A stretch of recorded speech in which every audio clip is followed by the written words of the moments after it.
Congratulations, you just declared war on the galaxy's deadliest species. The first thing Ambassador Claire Donovan said when the Vrethkai destroyed our probe was not a threat. It was not a speech. It was a single, quiet instruction to her aide, a young man named Owen Price, who had been with her for 3 years and had learned to recognize that particular tone of hers. Get me a secure line to Earth Command, right now. I was standing 6 feet away. I heard every word. My name is Nathan Cole, and I had been assigned to the Galactic Conclave as a junior diplomatic liaison for 11 months. I had spent most of that time learning how to bow correctly to species with 4 heads, memorizing the 47 distinct ways the Drethari express polite agreement, and trying not to stare at the Vrethkai when they entered a room. Everyone stared at the Vrethkai. You could not help it. They were enormous, 8 feet tall on average, covered in layered plates of dark biological armor that shifted slightly when they moved, like the surface of a disturbed lake. Their eyes were pale, almost white, and they had this way of looking at you that made you feel like something they had already categorized and dismissed. They were, by every measure the Conclave recognized, the most powerful military force in the known galaxy. They had been at the top of that particular list for 6,000 years. They were not shy about mentioning it. The probe they destroyed had been an unmanned scientific vessel. It was cataloging mineral deposits in the Velhari Reach, a stretch of unclaimed deep space that humanity had formally registered interest in 3 years prior. There were no weapons aboard. There was no crew. There was a small plaque near the navigation core with the names of the engineers who built her, the way humans have always put names on things they send into the dark. The Vrethkai delegate, a senior figure named Overlord Kroth, had announced the destruction in the middle of a full conclave session. He had not apologized. He had explained in the flat, unhurried tone of someone describing the weather that the Velhari Reach had been designated a Vrethkai expansion corridor 200 years ago, and that human presence there was an intrusion. The probe had been removed. He used the word removed, the way you would describe brushing dust from a table. The chamber held representatives from 61 recognized species. Not one of them said a word in our defense. A few looked at the human section of the chamber with something that might have been sympathy, or might have been relief that it was not them. Owen brought Claire the secure communicator. She spoke for less than 2 minutes, her voice low and steady. I caught fragments: fleet readiness status, confirmation of standing orders, authorization codes I did not have clearance to understand. Then she closed the line and turned to face me. Nathan, she said, I need you to draft a formal transmission to the Vrethkai. I will give you the exact text. I had my pad ready. She dictated 4 sentences. The first said that humanity formally held the Vrethkai government responsible for the unlawful destruction of registered human property in internationally recorded space. The second specified the value of the probe and demanded full reparations within 72 hours. The third was a single statement of consequence. It said that failure to comply would be treated as an act of aggression, and that humanity had already taken the appropriate first steps in response. The fourth sentence was the one that mattered. It said, "This is your only warning." I typed it, I read it back, I looked up at her. "Ambassador," I said, "they are going to think this is a joke." She looked at me calmly. "Yes," she said, "they are." She did not seem troubled by this. That was what stayed with me. Not the words, not the threat, not even the audacity of a species that had been in space for less than 300 years pointing a finger at an empire 6,000 years old. What stayed with me was the absolute absence of doubt in her face. I sent the transmission. The conclave did not laugh openly. They were too diplomatic for open laughter. But I spent the rest of that afternoon in the corridors and meeting rooms of the station, and I watched the way the other delegates moved and whispered and glanced toward the human section, and I understood that open laughter was simply the version of what was happening that had been polished to a more acceptable surface. Even the species who had reason to dislike the Vrethkai were not taking our side. The Drethari, Small and cautious traders who had lost 2 of their own colony rights to Vrethkai expansion in the past century, said nothing beyond a polite expression of concern for the situation. Their senior delegate, a compact figure named Voss who smelled faintly of copper and always wore the same gray coat, stopped me in the hallway near the eastern observation deck and tilted his head at the angle that meant genuine curiosity. "Your ambassador," he said, "does she understand what she has just done?" "I believe so," I said. He looked at me for a long moment. "My people have a phrase," he said. "It translates roughly as, 'admire the brave ones from a distance.'" Then he walked away. The Vrethkai response to our transmission arrived in 40 minutes. That was faster than I expected. I thought it might mean they were taking us seriously. It did not mean that. Overlord Croth's reply was 700 words. I will not reproduce all of it, but the substance was this. Humanity was a young and underdeveloped species, which the Conclave had generously chosen to classify at the 3rd developmental tier. We had shown, in Croth's words, an endearing but dangerous misunderstanding of our position in the order of things. He recommended that we rescind the transmission, file a standard grievance through the Conclave's formal process, which he noted typically reached resolution within 40 to 60 years, and take some time to reflect on the wisdom of proportional ambition. He ended with a single line that was clearly meant to be the final word. "We do not negotiate with species who cannot threaten us." Owen read it over my shoulder. He was 26 years old and had grown up in a small coastal town in Wales. He had studied xenodiplomacy for 8 years and spoken 4 alien languages before he turned 25. He was not a man who startled easily. He read Croth's closing line and let out a long breath through his nose. "Right," he said. "Well." I forwarded the response to Claire. She read it once. She set down her cup of tea. She pulled up the navigation display on her personal screen, the one that showed the real-time positions of vessels logged in Conclave-monitored space. She zoomed out to a wide field that covered the outer transit lanes. Then she pointed at a cluster of 17 signal markers moving in close formation through a region called the Outer Veil, approximately 4 days' travel from Conclave space. I did not recognize the vessel classifications at first. They were not standard military configuration. They were listed as heavy industrial transport and deep space survey class, but their formation was tight and deliberate in the way that cargo convoys never are, and their speed was higher than their listed classification should have allowed. "Those left Earth 3 days ago," Claire said. I stared at the screen. She had sent the transmission 40 minutes ago. The 72-hour clock was already running. The fleet had left Earth before the clock started, before the probe was even confirmed destroyed. "You knew," I said. "We knew they were going to do something eventually," she said. "The probe was just the first thing we had on record." She finished her tea. "This is not a reaction, Nathan. This has been a preparation." I stood there in the quiet of her office, watching 17 blips move steadily through the dark. Outside, somewhere in the main conclave chamber, Overlord Croth was probably still enjoying his own wit.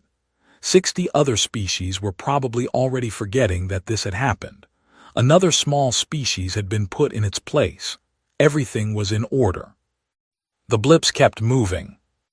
I had read everything the conclave archives held about the Vrethkai. 6,000 years of dominance. 39 species absorbed or broken.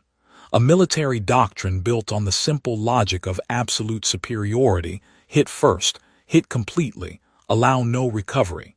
It had worked every single time. They had never needed to adapt it because no one had ever made them. I thought about something I had read once, in a very old human document, about what happens when a force that has only ever known one kind of opponent finally meets something it does not understand. The document had called it the problem of the unopened book. You cannot read what you have never opened. The 72 hours would end in 3 days. By then, those ships would be considerably closer. And Overlord Kroth, supreme commander of a 6,000-year empire, had just told the only species in the galaxy that runs toward things that scare them that he did not consider them a threat. I picked up my pad. I had reports to write and meetings to attend, and a great deal of very careful work ahead of me. But first I allowed myself exactly 1 moment to think about what was coming. Then I smiled just briefly and got back to work. The first report from the frontier came in on the 4th day. Overlord Kroth had not responded to Claire's transmission beyond his initial reply. The 72-hour window had passed. I had expected some kind of reaction from the conclave, a formal call for restraint, a motion for emergency mediation, anything. What I got instead was a very polite communication from the conclave session coordinator, explaining that the matter had been logged, that a preliminary review committee would be formed within the standard 8-week period, and that both parties were encouraged to pursue measured dialogue. 8 weeks. I filed the communication under a folder I had labeled, with perhaps more honesty than was professionally appropriate, things that will not help. Owen was already at his desk when I arrived that morning, which was unusual. He was an early riser, but not this early. He was also very still, which was more unusual. Owen was the kind of person who tapped his fingers and shifted in his chair and talked while he was reading. He was not talking now. He was staring at his screen with both hands flat on the desk. The preliminary contact happened at 0300 our time, he said, without looking up. Outer Veil, grid reference 77 Alpha. 3 Vrethkai patrol cruisers intercepted what they logged as an unauthorized convoy in their expansion corridor. I pulled up the report on my own screen, and the convoy did not stop, Owen said. The patrol cruisers issued standard warnings. The convoy kept moving. The patrol cruisers opened fire. I read ahead of what he was telling me. 1 Vrethkai cruiser was disabled. 1 was destroyed. The 3rd retreated and sent an emergency signal to the nearest Vrethkai regional command. Owen finally looked at me. Those were not military vessels on the manifest, Nathan. They were classified as heavy industrial transports. I know. Industrial transports do not fight back like that. I know. He turned back to his screen. The Vrethkai regional commander has requested clarification from the home command. Their after-action notation describes the human vessels as having used, and I am quoting here, improvised but effective weapons configurations inconsistent with the registered class of the vessels involved. Owen paused. They are confused. That word, coming out of a Vrethkai military report, was remarkable enough that I read it twice just to make sure I had not misunderstood the translation. Confused. The Vrethkai were not accustomed to confusion in military encounters. Their doctrine was built on certainty. They were the strongest. They arrived. Things ended. There was no step between arrival and conclusion that involved the phrase improvised but effective. Within the hour, word had spread through the conclave. By mid-morning, there was not a single delegation that had not heard the initial report. By afternoon, when the second contact was confirmed, a Vrethkai supply station near the Reach's inner edge had been approached and formally demanded to stand down, and had refused, and had subsequently found itself without power, without communications, and very thoroughly outmaneuvered by vessels that had no business maneuvering the way they did.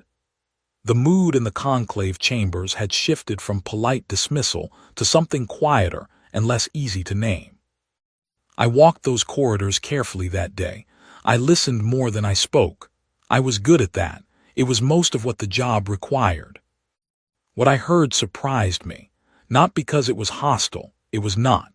What surprised me was the specific quality of the silence that surrounded each cluster of delegates when they saw me coming.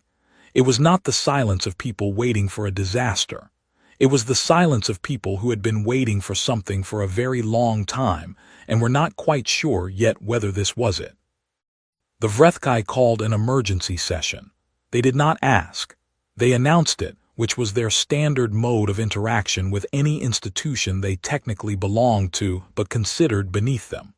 Croth himself appeared, which was not common. He usually sent subordinates to conclave sessions. His presence meant this had already crossed a threshold for them. He spoke for a long time. The substance of it was that humanity had committed an act of aggression against recognized Vrethkai territorial claims and Vrethkai vessels, that this was a matter for conclave disciplinary process, and that appropriate consequences would be applied. His tone was the tone of a man who had done this before, who had stood in this room and said words like these, and watched the room agree with him, because the room always agreed with him. Claire was present. She sat with her hands folded on the table in front of her. She did not interrupt. She did not argue. She listened to the entire speech with the focused, neutral attention of someone who had already read the ending and was simply waiting for the rest of the text to catch up. When Croth finished, the session chair asked if the human delegation wished to respond. Claire stood up. She said 5 sentences. The first acknowledged that human vessels had engaged Vrethkai forces. The second noted that those forces had fired first. The third cited the specific conclave statute that affirmed a registered species' right to defend registered interests against unprovoked attack. The fourth reminded the chamber that the Velhari Reach had been formally registered by humanity 3 years prior, and that no Vrethkai counterclaim had been lodged within the required legal period. The fifth sentence was the one that changed the temperature of the room. "We are not here to ask for permission," Claire said. "We are here to inform you of what is already happening." She sat down. The session chair looked at Croth. Croth looked at Claire. The room was very quiet. I had spent 11 months watching the Vrethkai in that chamber. I had seen them dismiss, condescend, override, and occasionally simply ignore the proceedings when the topic did not interest them. I had never seen one of them look the way Croth looked at that moment.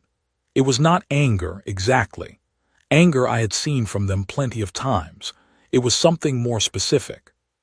Something that required first understanding that the situation was not what you had assumed it was, and that the gap between your assumption and reality was wide enough that you were not sure how you had missed it. Claire had not asked for anything.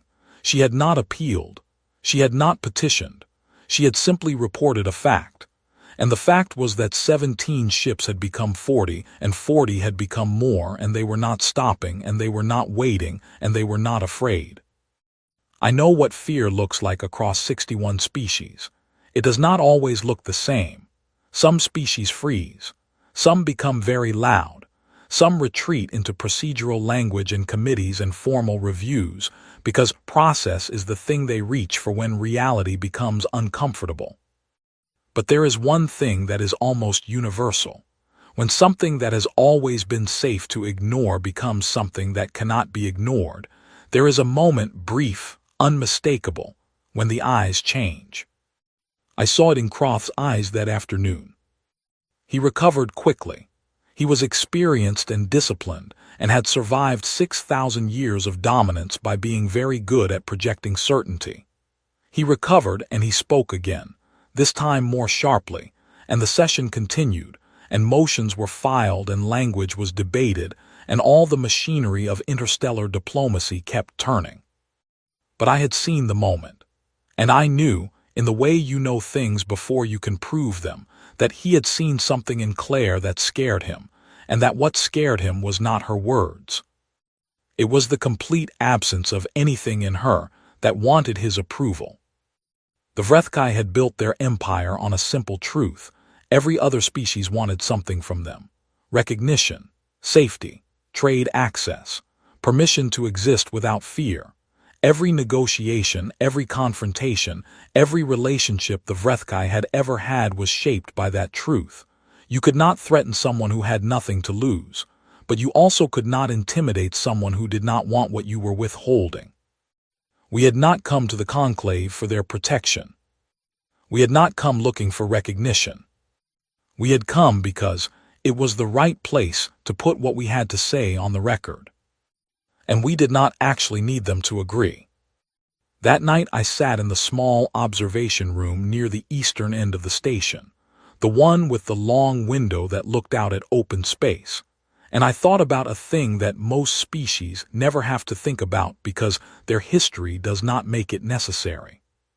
Humans had spent the first 100,000 years of their existence being hunted, eaten, outrun, outclimbed, outstrengthened. By nearly every measure of physical capability, they should not have survived. The creatures that shared their world were faster, stronger, and better armored. The planet itself was trying, in the way planets do without intention, to kill them at every turn. And humanity had responded to this by learning, by adapting, by refusing, generation after generation, to lie down. They had looked at every predator that hunted them and studied it until they understood it well enough to hunt it back. They had looked at every obstacle and found or invented a way through it. They had made tools and fire and medicine, and eventually rockets, and at no point in that entire long story had they sat down and decided it was time to stop. The Vrethkai had never fought anything that refused to stop. I watched the stars and I thought about what was moving through the dark out there, past where any of the conclave's sensors could reach yet, closing the distance with the quiet patience of something that had already decided how this would end. Then I went to bed, because there was a great deal of work still to do, and I have always found it easier to face large things when I am not tired. The war, by the time the conclave officially acknowledged it as such, had already been running for 3 months. 3 months is not long by the standards of interstellar conflict. The Vrethkai had waged campaigns that lasted centuries. Their recorded military history described engagements that spanned entire generations, slow, grinding advances and retreats measured in decades. They were patient. They were thorough. They had the infrastructure of a 6,000-year empire behind every operation, endless supply chains, and established logistics networks and regional command structures that had been tested and refined across 39 prior conflicts. 3 months in, they were winning nearly every engagement. I want to be precise about that, because it matters. When people talk about what happened in the Velhari campaign, there is a tendency to tell it in a way that makes it sound clean, as though humanity simply showed up and reversed the natural order. That is not what happened. What happened was harder and slower and more costly than that, and anyone who tells you otherwise was not watching closely enough. 3 months in, the Vrethkai had more ships.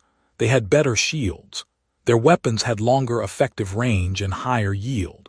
They had the enormous practical advantage of fighting in and around space they had operated in for generations, space they had mapped and mined, and seeded with infrastructure we did not know existed until we ran into it. They won most of the direct engagements in those first months. Not all of them, but most. What they could not do was make a stop. That was the detail their commanders kept nodding and could not explain. Owen showed me the intercepted reports. We had broken the first Vrethkai encryption layer by week 6, which their intelligence division did not discover until week 10. And I read them carefully because I believed they revealed something essential about the shape of the conflict. The phrase that appeared most often, across commanders and theaters and time periods, was some variation of, "Forces continue to engage despite unsustainable losses." They thought we were irrational. It is an understandable error. In every previous conflict in their history, a rational opponent reached a point of calculation. You measured your remaining strength against the opposition. If the math said you could not win, you found a way to stop. That was not cowardice. That was sense. Every species they had ever fought had done it eventually. The math always arrived, and rational beings always listened to it. What they had not encountered before was a species whose math included variables they were not measuring. I was in Claire's office when we got the report from the Kelevar station. I remember it clearly because I had been arguing with her for the better part of an hour about something I now realize was a very small thing. The convoy commander at Kelevar, a practical and plainly stubborn man named Gregory Hart, had been encircled by a Vrethkai force 3 times the size of his own. Communications had been interrupted. Supply lines had been cut. The Vrethkai commander had sent a formal demand for surrender and had given Hart 4 hours to respond. Hart's response, when it came, was not a communication. It was a tactical action. The details are complicated, and I am not an engineer, but the short version is this. Hart's team had been studying the power distribution architecture of their own vessels for 2 weeks, ever since the encirclement began. They had identified a way to reconfigure the reactor output of 3 ships in close formation to generate a directed energy pulse. It was not something any textbook had described. It was not something the ships had been designed to do. It was not something the Vrethkai models had any entry for, because you cannot model a possibility you have not imagined. The 3 ships were lost in the process. Every person aboard knew that was likely when they volunteered for it. I am not going to describe what happened to the Vrethkai fleet that had been holding the perimeter. I will say that the encirclement ended, that Gregory Hart brought the rest of his convoy through, and that the after-action report he filed was 11 pages long and written in the direct, slightly irritable style of a man who had not slept in 4 days and had strong opinions about inefficient supply routing. The last line of his report said, "Request additional reactor shielding components for future operations. The current configuration presents an unnecessary bottleneck." He was already thinking about next time. That report reached the Vrethkai High Command through channels I will not specify. I know it reached them because we intercepted their response. Their senior strategic analyst described the Kelevar engagement as anomalous and recommended it be classified as an outlier resulting from exceptional individual decisions unlikely to be replicated at scale. He was wrong, of course, but I understood why he thought that. The mistake he made was in how he defined exceptional. He meant it as a statistical deviation. He was thinking about it as a rare event. What he did not understand was that Hart was not exceptional by human standards. Hart was a cargo convoy commander with a logistics background and an engineering degree he had finished at night school while working his first deep space route. He was competent, experienced, and deeply unwilling to accept a situation he had not first tried to change. By Vrethkai standards, that profile would have been remarkable. By human standards, it described about 40% of our fleet commanders. We did not produce exceptional people who did impossible things. We produced ordinary people who did not recognize the word impossible as a full stop. The conclave was watching all of this with the careful, slightly stunned attention of a group of spectators who had bought tickets to a predictable event and found themselves watching something entirely different. I spent a significant amount of time in those months having conversations that I had not anticipated having, with delegates from species that had previously been too cautious or too comfortable to express any view on the Vrethkai that could be described as critical. Voss, the Drethari delegate, began appearing in spaces where I also happened to be. It was not accidental. Drethari do not do anything accidentally. He would stand near me at the long observation windows and look out at space and talk about trade routes, about the challenges of deep space mineral extraction, about the theoretical logistics of supplying a fleet operating at extended range. He never said anything directly. He was too experienced for that. But what he was communicating, underneath the careful language, was this. The Drethari had been watching the Vrethkai expand for a century, and they had a great many resources that needed a reliable and discreet destination. 3 other species made similar overtures through similar indirection. None of them wanted to be seen as aligned with us. That was too dangerous while the outcome was still uncertain, but they were positioning themselves, very carefully, for the possibility that the outcome might not go the way everyone had assumed. I brought all of this to Claire. She listened, took notes, and then said something that I have thought about many times since. "Do not promise them anything yet," she said, "and do not let them think we need them. The moment they believe we need them, they will start charging for it. She was right. I knew she was right. But it was not easy in those months to hold that line, because the truth was that we did have costs. The truth was that there were names on lists I tried not to look at too often, people who had gone out and not come back, and the numbers were real and they were not small. We were building capacity as fast as we could, repurposing and retrofitting and innovating at a pace that impressed even our own engineers. But impressive pace is not the same as painless. I remember one evening, around the 4th month, sitting with Owen in the small corner of the station's shared cafeteria that had, by a kind of unspoken agreement, become the space where the human staff went when they needed to not be performing composure for other species. It was just the two of us.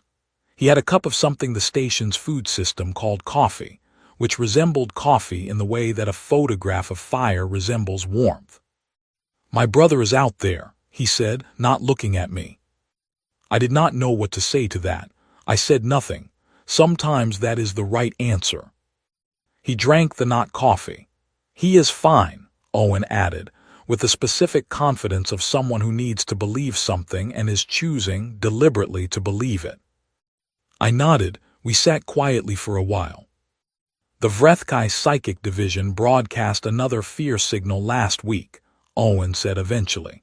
"Did you read the crew response reports?" "I did." 11 seconds, he said. "Average measurable fear response across 6 ships, 11 seconds, and then every single report says essentially the same thing. Personnel describe moving from fear to anger and then to focus. One gunner's report actually uses the phrase, 'got annoyed and decided to do something about it.'" He looked at me. His expression was somewhere between exhausted and quietly proud. "We are genuinely strange, Nathan," he said. "Yes," I said, "we really are." The HFY did not stop trying. That was important. They adjusted tactics, deployed additional forces, attempted economic pressure through conclave channels that went nowhere because we had not built our economy around conclave trade networks. They were a serious, capable, disciplined empire, and they were doing everything their 6,000 years of experience told them to do. None of it was working the way it should. And then, in the 5th month, Overlord Croth sent a new kind of transmission. Not to humanity, he sent it to the conclave. He requested formal mediation. I read the transmission 3 times. Then I went directly to Claire's office without stopping to knock. She had already read it. She was standing at her window, looking out at the stars. "They want to talk," I said. "Yes." "Do you want to talk?" She turned around. "We will talk when they return what they destroyed, every gram of it." She paused. "Go draft the response." I went. Somewhere in the corridor, I passed Voss. He looked at me with those small, copper-dark eyes. He made the angle that in Drethari expression means the recognition of a significant moment. "Progress," he said. "Something like that," I said. He nodded once, then he walked on. The second phase of the talks began in what the conclave diplomatically called a structured dialogue process, and what I called, in my private notes, the part where everyone pretends they have been reasonable all along. The HFY came to the table, which was a figurative table, a series of relay-mediated communication exchanges across a neutral channel, with a posture that was new for them. Not humble, exactly. The HFY were not constitutionally capable of humble, but there was a quality to their opening statements that I had not seen from them before, a kind of careful measurement in every word, as though they were speaking in a room with a low ceiling and had learned recently not to stand up too fast. "My name is Nathan Cole. I was a junior diplomatic liaison when this started. By the time the dialogue process began, I had a new title that nobody had bothered to invent yet, so we called it Senior Field Coordinator, which meant I was the person who stayed up late cross-referencing interception, reports with official transmission logs and briefing Claire at 6 in the morning. I was also, I realized somewhere in the 7th month, beginning to understand something about the HFY that their own history had never made necessary for them to understand about themselves. They did not know how to want something without it looking like weakness. Their entire culture, every social structure and diplomatic posture and military protocol, was built on the assumption of dominance. You communicated from a position of strength. You asked for nothing because asking implied that you lacked something, and lacking something implied vulnerability, and vulnerability was the first thing an opponent would exploit. This was not a flaw in their character so much as a logical product of 6,000 years of always being the strongest thing in the room. The problem was that it left them with no vocabulary for the situation they were in now.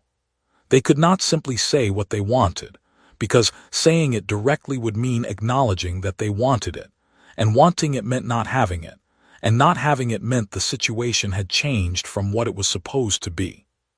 So they talked around it. They proposed frameworks. They suggested mutual reviews of territorial claims. They raised the question of a conclave-supervised demilitarized corridor. Every proposal was structured to look like a generous offer from a position of choice rather than a request from a position of need. And every proposal, without exception, contained the same hidden center. They wanted the humans to stop. Claire recognized it immediately. She had a gift for reading the architecture of language, for finding the load-bearing walls inside a sentence. She sat through 17 sessions of opening dialogue without agreeing to a single framework, and she did it in a way that was never provocative, never rude, and never gave them anything they could point to as obstruction. She was simply waiting. I asked her once, late in the 8th month, what she was waiting for. For them to say the real thing, she said. What is the real thing?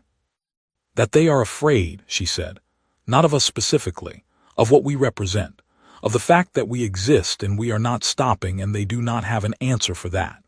She set down her pen. The moment they say that, even around the edges, the conversation changes, because then we are talking about the actual problem instead of all the formal furniture they have been stacking around it. The actual battle that changed the temperature came not from a diplomatic session, but from a place called the Margith Relay, a Vrethkai communications and supply hub in the midpoint of their primary expansion route. It was not a dramatic target. It was practical. Our strategic planning team, led by a quiet, extremely methodical woman named Alice Ford, had spent 4 months identifying every node in the Vrethkai logistics network that, if disrupted, would create cascading supply failures across multiple theaters. The Margith Relay was the third on that list. It fell in 41 hours. The approach was careful and thoroughly planned. Alice Ford's team had mapped the relay's patrol patterns over 11 weeks using data gathered from previous engagements and from the Drethari, who had, by this point, stopped pretending their material assistance was purely economic. The force that took the relay was not the largest human formation in the field. It was chosen for precision rather than power. They arrived in a formation the Vrethkai did not have a defensive protocol for, because the protocol would have required imagining that someone would try it, and the Vrethkai strategic imagination had been shaped entirely by encounters with species that did not move the way we did. The relay's commander sent an emergency request for reinforcement. The reinforcement was intercepted and redirected by a second group operating on a parallel timeline that the relay's command had not known existed. The operation had 3 moving parts that needed to function simultaneously at distances of several light minutes. Which sounds impressive until you learn that the planning team had run the coordination model 400 times before they were satisfied with it. Alice Ford's after-action summary was 2 pages. The last paragraph noted 6 areas for improvement in future coordinated operations. She was already working on the next one. When the Margith Relay fell, 5 other supply chains went into disruption. The effects were not immediate, but they were certain, and the Vrethkai High Command knew it. Within the week, 3 regional commanders had filed independent assessments to the Home Command that all said, in different ways, the same thing. This is not what we thought it was. I want to dwell on that for a moment, because it is easy to tell this story in a way that makes it look inevitable, and it was not inevitable. What happened to the Vrethkai was not that they were defeated by a superior force. They were not. In raw material terms, they remained formidable throughout. What happened was that they encountered something their experience had never prepared them for, and their experience was so vast and so consistent that it had become, without them realizing it, a kind of blindness. Every species they had ever fought had a breaking point that looked the same, a moment when the cost became too high and the goal became unreachable, and the only remaining question was the terms of ending. They knew what that moment looked like. They had seen it 39 times. They had learned to identify the early indicators, the subtle changes in engagement patterns that signaled a species approaching its limit. They kept looking for those indicators in us. They kept adjusting their models to account for why the indicators had not appeared yet. The adjustments became more elaborate over time, more hedged with caveats, more dependent on assumptions that required the next engagement to behave differently than the last one had. The indicators never appeared. Not because we were invincible, not because the cost was not real, but because the thing they were looking for, the moment when a species decides that continuing is no longer worth it, required a particular relationship to loss that humans simply did not have. We did not experience loss as a signal to stop. We experienced it as information. We learned from it. We adjusted. We came back with a different approach. We had been doing this for 100,000 years, on a planet that was actively hostile, against opponents that were physically superior to us in almost every way. We had been doing it so long and so consistently that it had become structural, woven into the way our minds worked at a level below conscious decision. The Vrethkai were looking for a breaking point in a species that had been forged, over millennia, specifically to not break. The psychic broadcast came in the 9th month. It was the Vrethkai's most significant non-conventional weapon, something they had used to decisive effect in 2 prior campaigns. Their psychic division, a corps of highly trained biological signal emitters, could generate a coordinated fear response in the nervous systems of any sentient species they had encountered. The effect was not subtle. It was designed to produce in the target a profound and immediate sense that resistance was pointless, that danger was overwhelming, that the most rational available action was to yield. It worked on every human on every ship in range of the broadcast. For 11 seconds, I read the reports, 47 separate crew logs from across the affected formation. They all described the same sequence. A sudden and overwhelming wave of fear, intense and physical, the kind that comes from the oldest part of a nervous system. Then, in every single account, without a single exception, the same thing happened next. The fear turned. Not into calm, not into courage in the composed, decided sense. It turned into something more animal than that, something that 100,000 years of surviving on a hostile planet had built into the architecture of human biology. The threat signals fired, the fear response triggered, and then the older system, the one that had evolved because sometimes the thing trying to eat you could be hit back, took over. One crew member's log described it as, "I was scared, and then I was furious, and I stopped being scared." Another wrote, "It felt like someone grabbed my arm, so I hit them." A gunnery crew filed a joint report that said in its entirety, registered a threat signal, identified source direction, engaged. The Psychic Division Commander's report to the Vrethkai Home Command was the most unsettled document I read in the entire war. He described a weapon that had never failed him. He described deploying it with full confidence. He described the 11 seconds of measurable effect. And then he described, with the precise and slightly disbelieving language of a scientist whose experiment has returned an impossible result, what came after. The subjects, he wrote, appear to have a conditioned response that converts threat stimuli into aggression rather than avoidance. This is not a defensive adaptation in the conventional sense. It is an offensive one. The fear response in this species does not produce withdrawal, it produces attack. He recommended discontinuing use of the broadcast against human forces on the grounds that it was producing adverse outcomes. He was right to recommend it. The conclave was very quiet when the 9th-month report circulated. I watched the chamber. I watched the delegates from 61 species process what they were learning. I watched Voss, who processed it the fastest and said the least. I watched a delegate from a species called the Morthine, large and very old, and generally considered the most neutral observers in the conclave, who had said almost nothing for the entire preceding months, and who now sat very still with an expression I did not have a clear translation for. I walked over to him after the session. His name was Senior Observer Kale, and he had been attending conclave sessions for longer than most human nations had existed. I asked him, because I was tired and because I thought he would tell me something honest, what he was thinking. He was quiet for a moment. Then he said, "We have been watching the Vrethkai for 4,000 years. In that time, we have never seen them ask for help." "They have not asked for help," I said. "They requested mediation." "Yes," Kale said, "that is what I said." He turned and walked away. The formal turning point, the moment that the conclave would eventually record as the decisive shift, came with the fall of the Vrethkai's regional command hub at the Selhari crossing. I will not describe the engagement in detail, because it has been described elsewhere and I was not present for it. What I can describe is the moment the battle data arrived at the conclave station, because I was there for that. It was late in the station's artificial night cycle. Most of the conclave was not in session.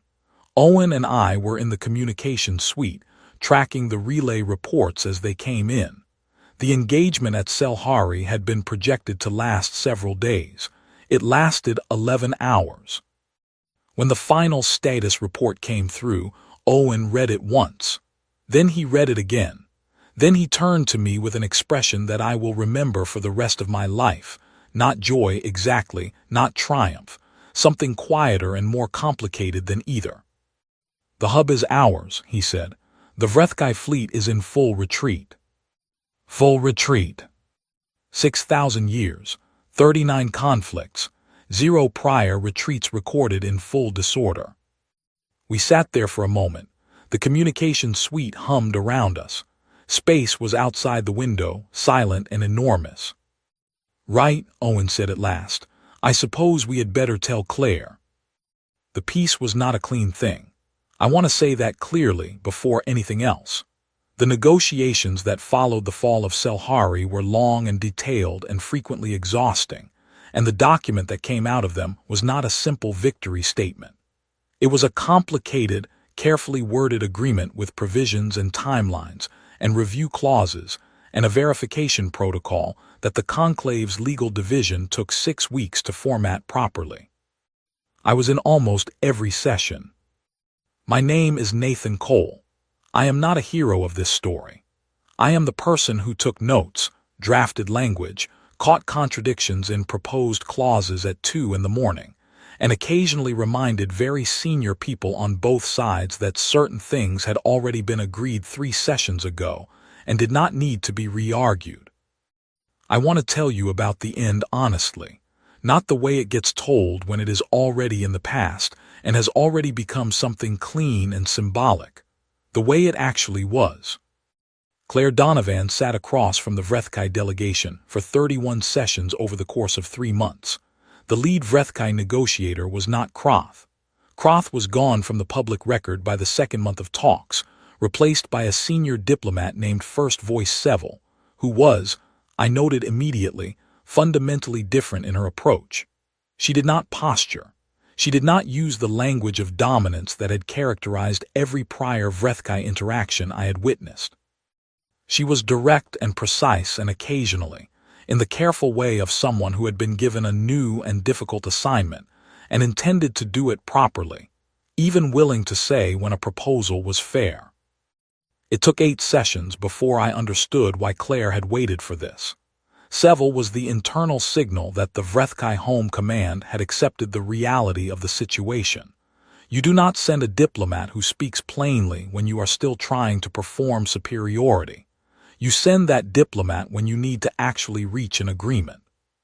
The terms were detailed, and I will not list every provision, but the center of them was this: full reparations for the destroyed probe, and for every registered human installation that had been targeted during the conflict, withdrawal of all Vrethkai claims to the Velhari Reach and 3 adjacent sectors that had been contested, and a formal conclave reclassification of humanity's developmental status. That last part took the longest to negotiate, not because the Vrethkai resisted it.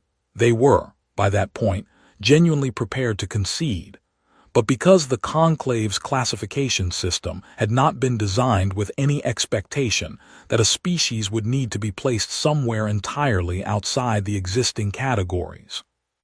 Class 3 emerging, Class 2 developing, Class 1 established, Class Prime, which was where the Vrethkai sat, the designation for a species considered a foundational power in the current galactic order. None of these fit. The Conclave's Classification Committee, after 6 weeks of discussion, proposed a new designation. I will not attempt to reproduce the original alien term because it does not translate cleanly, but the closest rendering into human language is something like independently defined. The meaning of it, as explained in the formal record, was this: a species whose development and conduct falls outside the parameters of the existing tier system, and which is therefore recognized as operating according to its own defined standards rather than those of any established classification. In practical terms, it meant, we do not fully understand you, and we are choosing to be honest about that rather than file you somewhere that does not fit. I thought that was, honestly, the most accurate thing the Conclave had said about us in the entire time I had worked there. There were things that happened during the negotiations that I found harder to sit with than the official record reflects. There was a session in the 6th week where a territorial timeline was being reviewed, and the Vrethkai delegation presented data on the 12 human installations in the outer reach that had been destroyed in the first month of the conflict. It was presented as part of the reparations calculation, a line-by-line accounting of material loss. The numbers were correct. The material value had been calculated accurately. What the numbers did not carry was the weight of the names, and the names were real, and some of them were people I had met. I kept my expression neutral. I took notes. I did not look at Owen, who was sitting next to me. After the session, we walked back through the corridor without speaking. Near the observation window, Owen stopped. He did not say anything for a while. Then he said, "My brother came back." "I know," I said. "I saw the update." "Yeah." We stood there for another moment. "He is different," Owen said. "His messages are different. He does not say anything specific, but you can tell." "I know," I said again. This is the part of the story that gets left out when it becomes a story. The difference between the people who left and the people who came back, and the question of whether that difference was permanent, and the longer, quieter conflict of figuring out how to live inside what had happened.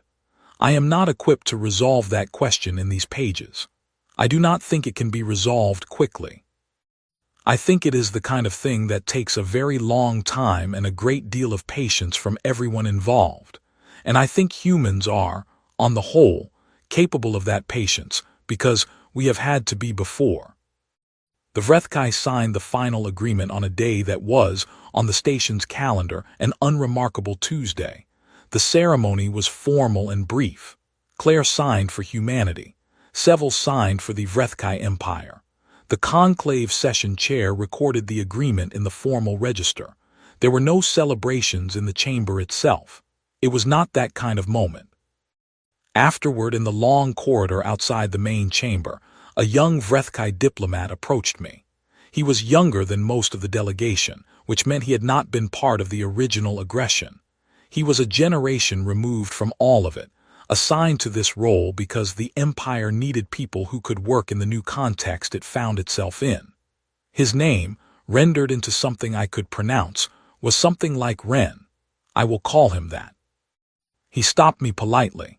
He spoke through his translator in the careful, even way of someone choosing words very deliberately. "I have a question," he said, "if you do not mind." "Go ahead," I said.